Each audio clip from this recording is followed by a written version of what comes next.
Hi, this is Mrs. B from Crafty Veg.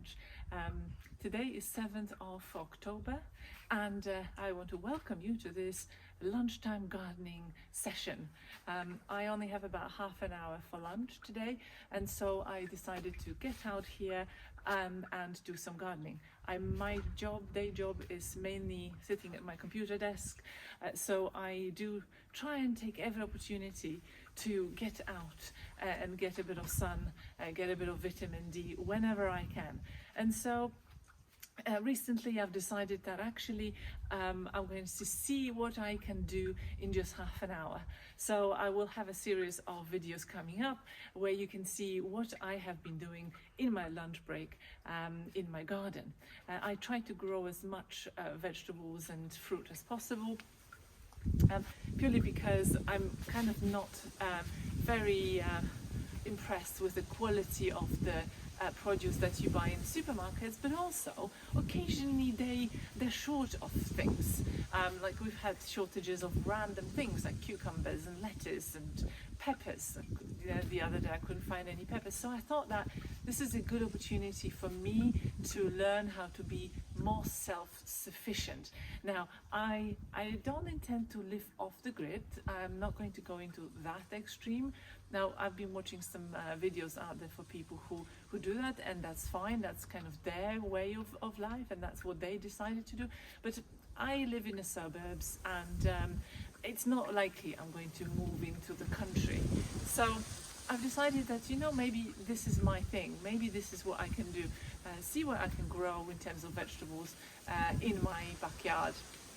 So if you are like me and you have a full-time job, maybe a desk job, and you work from home a lot of the time, I'll give you some ideas of what you can do in your lunch break. So today it's not a very glamorous job. I'm going to be pruning some of my shrubs ready for winter and tidying up this flower bed. But stay till the end because I have a pond right at the end, so a bit of a wild pond, so we might just catch a glimpse of a frog or a newt. So we'll take a look later. I'll promise I will fast forward through the boring bits of me just cutting the things, but also at the end I'll tell you, once I've tidied it up, what plants I am growing in here. So here I have a mixture of shrubs, I have some fruit trees and some flowers. So I'll tell you what I have in this flower bed at the end. So stay till the end, but as I said, I will fast forward through the boring bits of tidying up. But for now, thanks for watching, subscribe if you haven't done that already, and let's get this job done.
that job of pruning a few trees took me only about 15 minutes. I just checked the timer on the clock. So 15 minutes, it's all it takes to tidy up this little vegetable flower bed. Now let me show you what I have growing in here. Now what's really exciting in my garden is I have all sorts of areas. So I have a sunny area, I have areas where maybe they're sort of partly shaded. This vegetable slash flower bed is actually shaded for most part of the day, and that's throughout the summer and also the winter. So it's a perfect place for a pond, so that's why there's a small wild pond at the bottom to encourage the wildlife and frogs. So I do have frogs and I have some newts. We'll see if we can find them in a moment. And so what I'm trying to do here is I do reduce the watering of this area.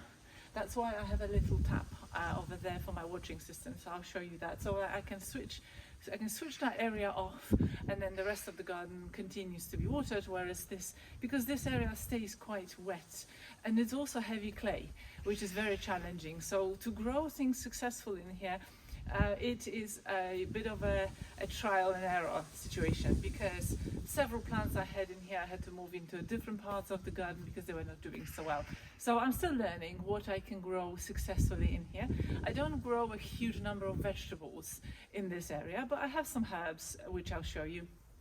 I also I was cutting the grass yesterday, and so what I've done is I saved the grass clippings, and I've actually just spread it.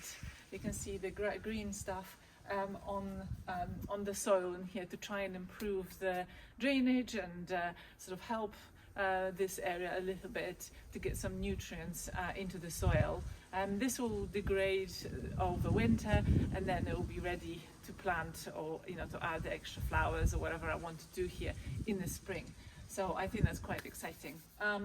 But plants that tend to grow well in the shaded area are things like aces, although these aces, I think this one's not doing so well. I think probably too much clay in this spot. But I've got hosta, that's Hosta patriot. So I've got a few others. So let me take the camera now and I'll show you what I have growing in here, and then we'll take a look at the pond at the end. Okay, so now let's take a look at this flower bed to see what's growing. So this plant here, it's absolutely gorgeous. This is called silver swan ruphobia. What I tend to do with this plant is, sometimes these leaves, or these sort of I call them leaves, they tend to grow really tall, and then they tend to have like really woody stems. So I occasionally I pick one that's the biggest, or like a different color, like this one here. It doesn't, see, the color of the leaves does not conform to the rest of the plant, so I would take that one out, because you want to keep the plant looking like this. This is the color that it's supposed to be. So or if it gets really tall, and then what it does is it encourages new growth, which means that it will continue being nice and bushy all the time, which is absolutely gorgeous. So definitely encourage you to pick one or two that you think are not conforming, or they're sort of looking like they maybe they're a bit woody, and cut it right back at the bottom. See, there's some cuttings there, I'm not sure if you can see, and you can see I've mulched it as well to preserve the moisture in here. But it's growing in clay soil, so it's quite happy in here. It looks really nice. I have a small rudbeckia over here that is really lovely, and again, it's growing in clay, so it doesn't mind it. I've got another one over there that's rudbeckia. It just adds a touch of colour in this sort of a shady location. And Acer, not doing so well, so I need to just investigate what I can do to help. I'll maybe move this plant into a different location. Hosta patriot. I love how the leaves look, sort of nice and striking. Again, it just brightens the shady area of the garden. Really love it. What else have I got? So I have a pear tree, and it's growing against a wire trellis. Not sure if you can see that, but here's the wire trellis that I have created with my husband, with the help of my husband. I should maybe do a video on that, how we've put together, because it was actually really lovely, and it looks really nice, and it wasn't actually really that difficult, so I might do a video on that. So here's a pear tree. Really excited about this because I'm training these branches to grow along the wire. This pear is called, I've forgotten the name, Invincible pear. I haven't had any pears on it yet because it's only a 1-year-old tree, but hopefully I'll have some pears next year. Now this is elderflower. So they're absolutely gorgeous. I love the color of this plant, and it sort of fills this area, sorry about the sun, fills this area quite nicely, and it sort of creates that sort of nice sort of canopy above other plants. And I tend to trim it just to the level of my wall or garden wall, just to keep it nice and bushy, because otherwise it will go woody at the bottom and you'll have a massive tree. So I'm kind of training it to kind of fill this space quite nicely. Over here there's a little water feature it's really pretty, but I think again I might actually trim just to expose it a little bit. I might trim maybe that one and that one here, just to kind of keep it a little bit more visible, because it's really lovely. It's got lights. No, it needs cleaning, sorry about that. But it's a really nice water feature, so it's got lights and sort of cascades, the water cascades through. Actually I'll turn it on to see, so you can see what it does. Just bear with me 2 seconds. I can do this with my phone, hopefully. Let's see. Garden water. Actually, if you want to see the app, I'm not sure if you can see this. So I'm using a Fibaro app for this. So I have a water feature. If I turn that on, there you go. So that worked. I think the lights came on, and yes, it's working. Okay, it does need cleaning, and for the winter I will probably empty the water from the water feature, but it's looking really good. True, it makes a really nice noise when it's on. Now, what else have we got in here? So I have another Acer. This one is doing a little bit better. Now I had these growing in the other part of the garden, more sunny spot, but they were not doing very well, so I planted them here. And it's still not perfect, but I mean it should do better. Maybe next year, we'll see. At the bottom I planted some black dragon, sorry. It's a gorgeous grass that stays black like this, very striking, and it's really nice. I use it in the front as well, front of my house, because it's good for, like, if you have stones of the white stones and plant these in clumps, then you have a really lovely effect, sort of nice contrast between the white stones and the black grass. I definitely recommend you do that. What else have I got in here? Small Fatsia. He's not doing as well as the one on my other flower bed, but we'll see. He might actually pick up. And little garden snail. Look at that guy. It's so cute. I picked him up at I think one of those garden shows in the UK. I think it was like Audley End, sort of BBC Gardening World or whatever. And what else? So this one here, that's a cherry. I had, I think, 1 or 2 cherries this year. Again, it's a very new tree, so I've just trimmed it to this sort of shape. So what I bought, it's a column tree. So I'm going to continue to keep the tree this sort of shape, and encourage the growth over here, and then keep it this sort of height, or maybe slightly higher, but not much more. So the idea is that this tree grows in the column, and then it produces fruit sort of all around the column. So good compact variety for small gardens. That's why I went for that one. And as well, these trees, so the pears and apple trees, you can buy in this sort of shape as well. So they are on a particular rootstock apparently. So I'm not an expert, but if they are on a particular rootstock, it means that they will have a particular shape. as it grows. What else have I got in here?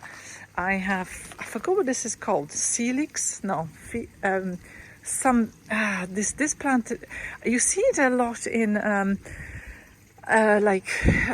seaside resorts, especially Cornwall. I forgot what it's called, but I can look it up if you want to know. What else? Another hosta patriots at the bottom. Now this plant here is lovage, so it's a herb. I have a lot of those. I have about 6 plants in the garden, and I use it a lot in cooking. It smells divine. I actually really love the smell of this plant. It goes well with mushrooms and cream. So if you're doing a creamy mushroomy sauce, add some lovage. Oh, it's divine. Another apple tree here, and this one I am training to kind of go, so that's why I didn't trim these tall branches, because I'm going to train them here, one over here, and the second one will go to this level, down to this level here.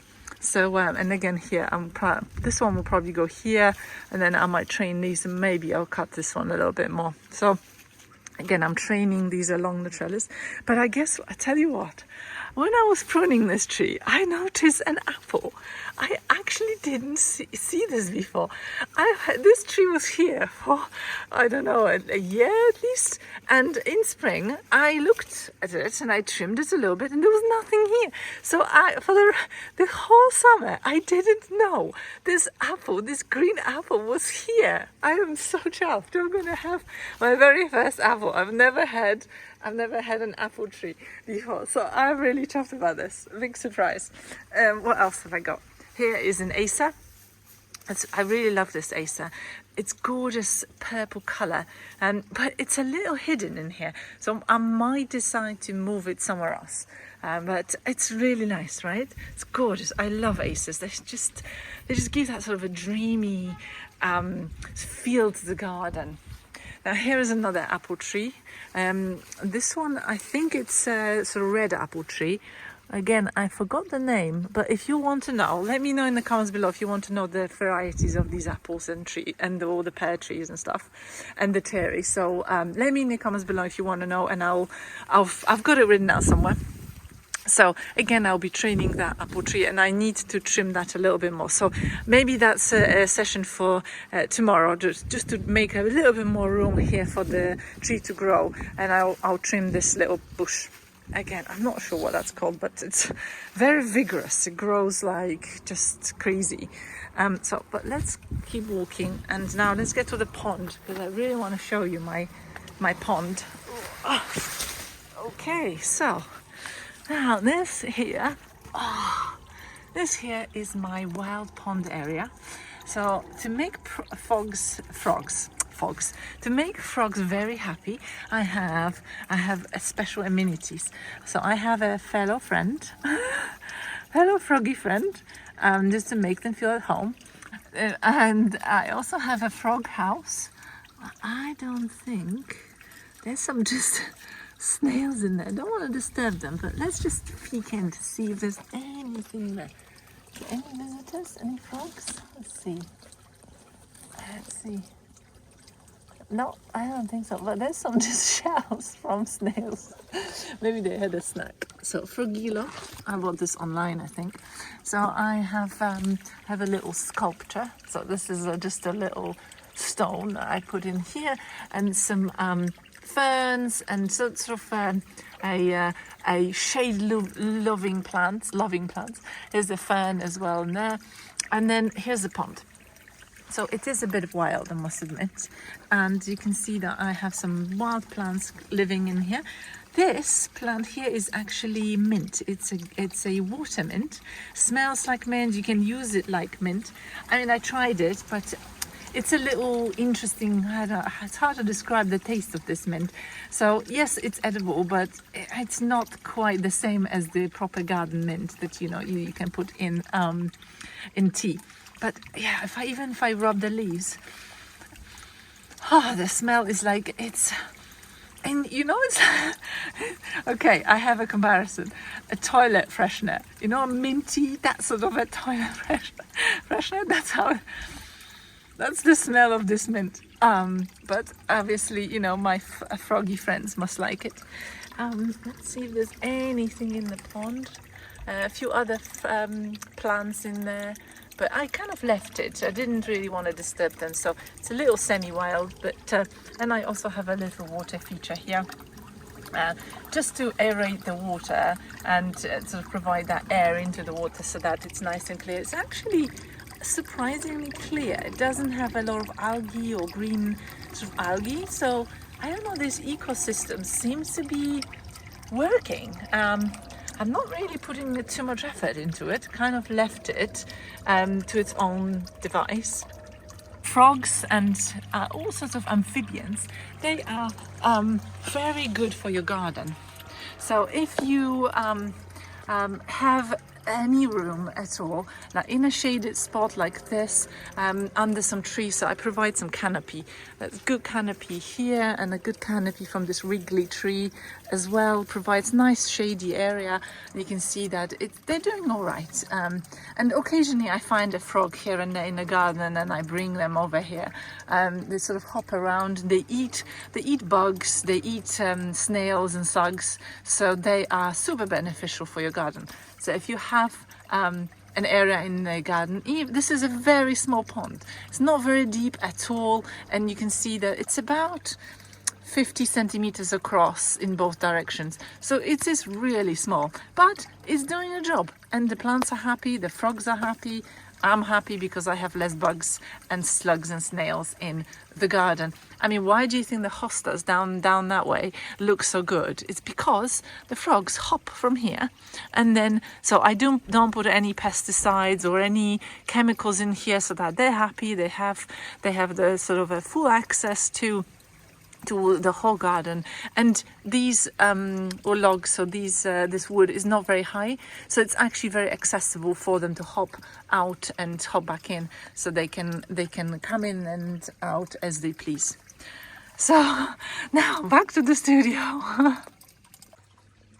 I hope you enjoyed my little garden tour of my shaded part of my garden, and you took something away from this lunchtime session. So for now, thank you very much for watching. Subscribe if you haven't done that already. I will try and post these as close to real time as possible, but as I said, I have a full-time job, and so I might try and post these maybe in the evening, the same day at least, so that you don't have a huge delay in watching this. But I just felt like that you want to know what's happening in the garden now, and not like there's a lot of videos out there that are pre-recorded and you don't really know when they were actually done. So I'm going to try and do these lunchtime gardening sessions as close to real time as possible. But for now, thank you very much for watching. Subscribe if you haven't done that already, and for now, take care.